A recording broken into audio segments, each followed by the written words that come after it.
কালকে থেকে ভোট, আর কাল সকালে ঘুম থেকে উঠে যখন আপনি ভোটটা দিতে যাবেন তখন শুধু একটা বার ভেবে নেবেন, আমাদের অভয়া কিন্তু এখনো বিচার পায়নি।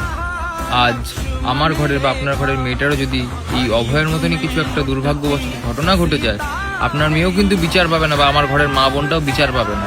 তাই ভোটটা দেওয়ার আগে একটা বার নিজের মাথাকে ভালোভাবে ঠান্ডা করে ভেবে নিন। আপনার 1,500 টাকা ভাতার জন্য চুপ করে রয়েছেন, স্টেশনে গিয়ে একবার বাটি নিয়ে বসুন। 1,500 টাকা কেন, 1.5 লাখ টাকা ইনকাম হয়ে যায় মাসে। আর রেপ হলো তো বাদই দিন, একটা মেয়েকে 10 বার কোটি টাকা।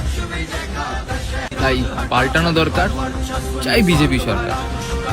আর বিজেপি সরকারকে একবার এনে দেখুন না, যদি কাজ না হয় 5 বছর পর পাল্টে দেবেন। সবটাই তো আমার আপনার হাতেই আছে। ভালো না লাগলে পাল্টে দেবেন, বিচার না পেলে পাল্টে দেবেন, কিন্তু একটাবার এনে দেখুন। আর কিছু বলবো না।